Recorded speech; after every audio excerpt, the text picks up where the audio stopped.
Hello students, welcome to my channel. आज हम पढ़ेंगे is matter pure around us pure. Matter का मतलब आपने वर्कशीट मैंने करवाई है साइंस की वर्कशीट, उसमें देख लेना। ये चैप्टर आपका कंप्लीट हो चुका है, चैप्टर नंबर 2। चैप्टर 1 है आपका, वो आपकी अभी वर्कशीट में नहीं आया, तो इसलिए मैं अभी समझाऊंगी। तो चैप्टर 2 आया है आपका, is matter pure around us. Matter का मतलब क्या होता है? पदार्थ। मतलब हम आपके आसपास जितनी भी चीज़ें हैं, एग्जाम्पल ये पेंसिल, ये मार्कर, ये जितनी भी चीज़ हैं, ये क्या है? मैटर। अभी मैटर कैसे? क्योंकि ये एक चीज़, मतलब एक सामान है, एक चीज़ है और इसका कुछ वज़न है। ऐसे मैंने हाथ में ले ली तो इस पेंसिल का कुछ वज़न है ना, इस मार्कर का भी कुछ वज़न है। तो ऐसी जितनी भी हमारी चीज़ें हैं, जितनी भी वर्ल्ड में, यूनिवर्स में चीज़ें हैं, अगर उनका कोई वेट है तो वो मैटर कहलाएंगी। ठीक है।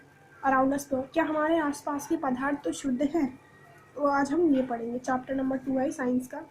ये मैं सपोर्ट मटेरियल से करवा रही क्योंकि इसमें सही लिखा रहता है, वरना आपकी बुक में ज़्यादा थोड़ी और एक्स्ट्रा नॉलेज है, फालतू फालतू चीज़ है, मतलब वो ज़्यादा इंपॉर्टेंट नहीं है। जो ये है वही इंपॉर्टेंट है। तो पहले कॉन्सेप्ट मैपिंग, कॉन्सेप्ट समझ लेते हैं। मैटर मैटर दो टाइप में डिवाइडेड है। एक है प्योर सब्सटेंस, एक है इम्प्योर सब्सटेंस। प्योर प्योर कौन कौन से होते हैं? Elements and compounds. प्योर क्या है? Elements and compounds. Element and compound worksheet में अच्छे से समझ लियो।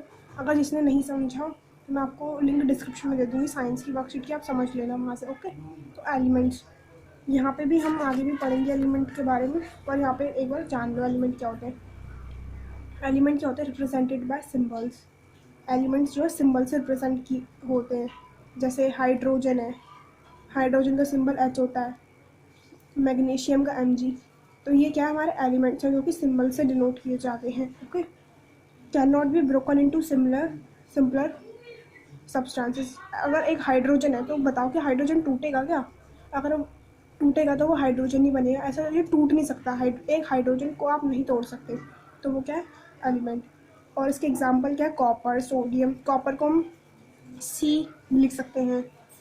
ओके। सोडियम Na, सोडियम को Na लिखते हैं।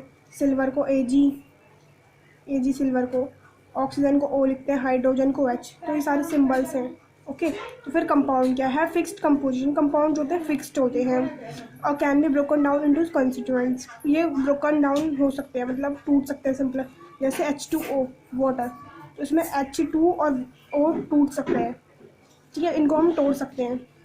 तो ये हमारे वो केमिकल रिएक्शन से हम इन्हें तोड़ सकते हैं। हाइड्रोजन और ऑक्सीजन से हम हाइड्रोजन को अलग कर सकते हैं, ऑक्सीजन को अलग कर सकते हैं। इसका एग्जांपल वाटर H2O, सैल्ट क्या है? NaCl। ठीक है, वैसे ही सुपर एक्सेट्रा। ओके। अब आपको कंपाउंड भी समझ में आ गया, बहुत ईजी तरीके से बताया मैंने।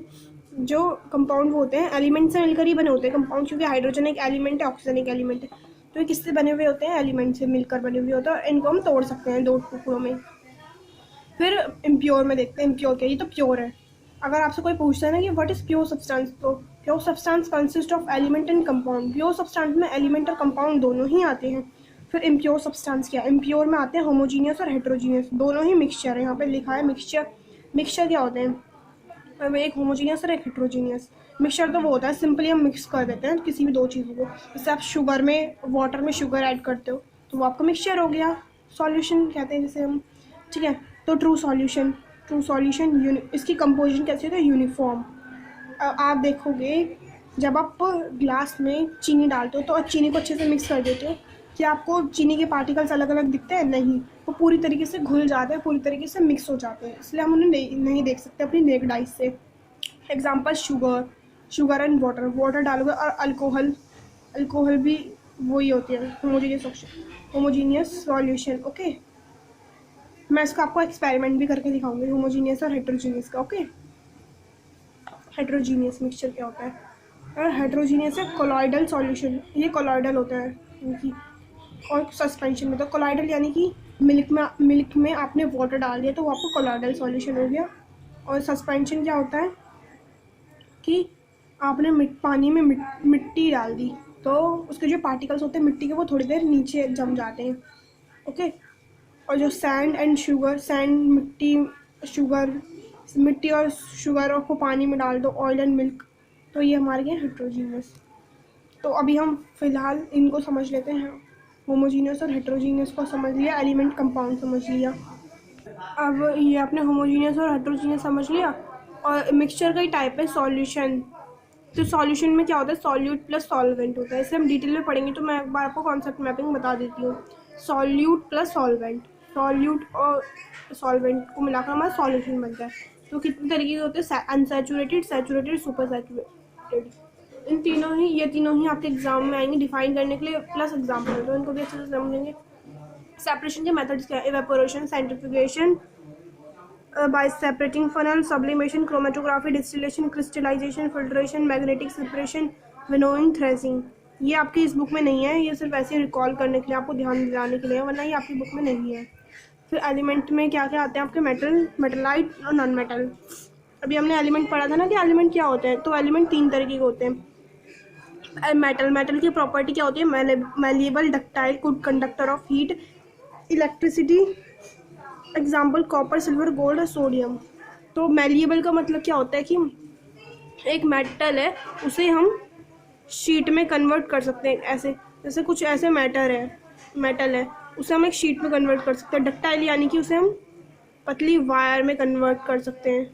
ओके, एक किसी भी मेटल को वायर में चेंज कर सकते हैं डक्टाइल। और गुड कंडक्टर ऑफ हीट है इलेक्ट्रिसिटी, यानी कि इसमें वो जो क्या होती है, बिजली लगती नहीं हमें, मतलब इसके बर्तन बनवाते हैं लोग मेटल के। और नॉन मेटलॉइड क्या, नॉन मेटल समझते हैं, नॉन मेल्टिएबल, जहाँ इनकी शीट भी नहीं बन सकती, इनका डक्टाइल भी नहीं बन सकता। तो जितने भी आप घर में बर्तन यूज़ करते हो ना एल्यूमिनियम के, वो सारे मेटल्स होते हैं। और नॉन मेटल्स क्या है आपके, नॉन मेलिएबल, मेलिएबल नहीं होते, उन्हें हम ना शीट में चेंज कर सकते ना वायर में चेंज कर सकते। और ये बैड कंडक्टर होते हैं। अगर आपने कभी बैड कंडक्टर, हीट और इलेक्ट्रिसिटी, अगर कोई नॉन मेटल को आपने लिया और आपने उससे बिजली लगाई तो आपको करंट भी लग सकता है। इसका एग्जांपल क्या है आपका, ऑक्सीजन, हाइड्रोजन, नाइट्रोजन, सल्फर। ज़्यादातर नॉन मेटल में ना गैसेज आती हैं, आपने नोटिस किया होगा, ज़्यादातर गैस आती हैं नॉन मेटल में। और मेटलॉइड में क्या, show some of the properties of metal and some of non metal. कुछ प्रॉपर्टीज मेटल की हैं, कुछ प्रॉपर्टी नॉन मेटल। इसमें इंटरमीडिएट प्रॉपर्टीज होती हैं, दोनों की प्रॉपर्टी मिलके ये मेटलॉइड बना है। यानी कि कुछ पार्ट इससे लिया, कुछ पार्ट इससे लिया और बन गया हमारा मेटलॉइड। ओके, इसके एग्जांपल जर्मेनियम, सिलिकॉन, बोरोन। ठीक है, तो ये मेटलॉइड हो गया, समझ में आ गया होगा। ये आपने पूरा कॉन्सेप्ट मैपिंग समझ लिया। इसमें हमने मैटर, प्योर सब्सटेंसेस वगैरह, इस पर आप metal, element, compound, homogeneous mixture, heterogeneous mixture थोड़ा थोड़ा हमने पढ़ लिया, वो कॉन्सेप्ट को समझ लिया। Because concept is the key of success. Concept आपने समझ लिया तो आप चैप्टर भी इजीली समझ सकते हैं। ओके, पार्ट 1 में हम इतना ही जानेंगे, इस मैटर प्योर अराउंड अस का कॉन्सेप्ट मैपिंग। आज हमने कॉन्सेप्ट मैपिंग कंप्लीट कर लिया। ओके, पहले कॉन्सेप्ट आप समझ लीजिएगा, ठीक है। स्क्रीनशॉट लेना तो जिसको ले सकता है, और एक बार खुद से रीड कर लेना। फिर इसके बाद जो चैप्टर्स है वो हम रीड करेंगे, पार्ट 2 में रीड करेंगे। ओके, प्लीज़ इस चैनल को लाइक, शेयर एंड सब्सक्राइब ज़रूर कीजिएगा। ये थोड़ा अच्छा लगता है जब लाइक, कमेंट, शेयर आते हैं, कि लगता है कि बच्चों को समझ में आ रहा है पढ़ाया हुआ, तो इसलिए लाइक, शेयर, सब्सक्राइब ज़रूर कीजिएगा। ओके।